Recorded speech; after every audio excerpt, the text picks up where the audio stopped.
Hi, welcome to the Wednesday Project. My name is Rick. I'm here with Kaylee Voss, and we're at the Rock and Brew outdoor beer garden. And today we're going to talk about Google Plus. This is I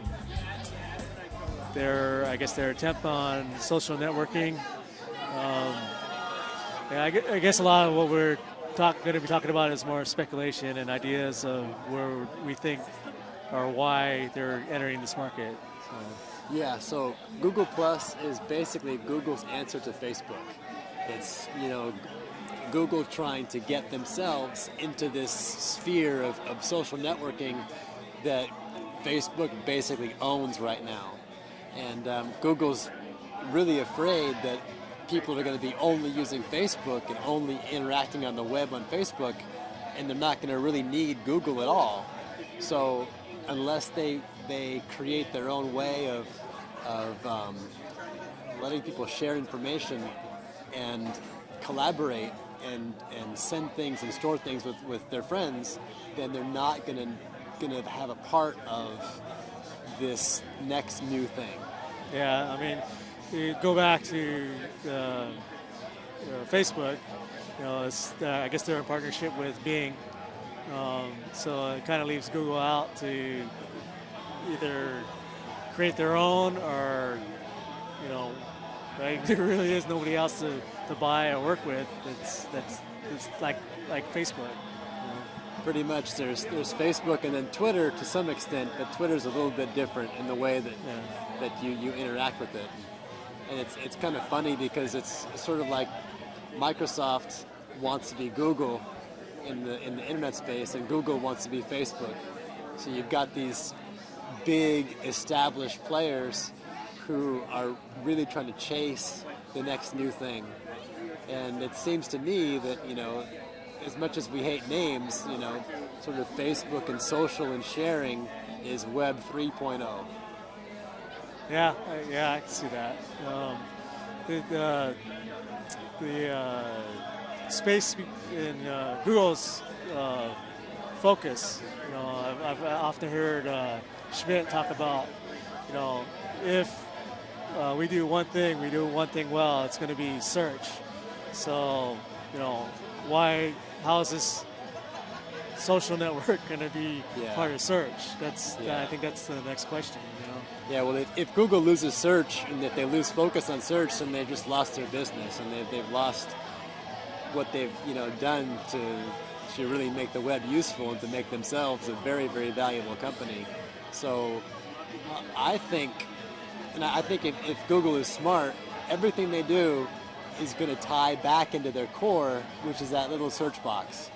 So I think what they're going to do is use what information the users give them and what they share and how they connect with people, and use that to make a better search engine and to move search beyond just a browser, but move all that information about you into things like YouTube and into things like your phone. So they might be able to suggest things while you're out and about using your phone from extra things they know about you. Yeah. And it could even, progress further into your house. So, they might know more and be able to suggest, that you might need a new couch, or even suggest, that you could save energy by getting solar panels on your roof or something like that. I mean, start buying your clothes for you. Taking it because they, it's their ambition is huge. I mean, they've shown it before, and especially Sergey, the CEO right now. I mean, his ambitions are massive. Yeah. And they gotta think individually as well as globally, basically at the same time. So they got to develop these tools and all this research behind search. So I see social networking as a good way to get in tune with that individual side, as well as get a good sphere of what's going on around the world too. What we see with Facebook is it's really all about the social part. getting into the emotion parts of people's brains and how they work will help them develop better ways to search. Yeah, pretty soon there'll be like artificial intelligence somehow figuring everything out and letting people just do less and be all their suggestions be done for them. So, I guess it was that Google says they want to be able to have that one search result that you needed with that one keyword. So if we start speculating into the future, then you say, well, they're going to figure out what you want to eat the next day. Yeah, exactly. But then there'll be no fun. Because part of life is little things that Well, emotions is a big thing. So emotions are going to make things change.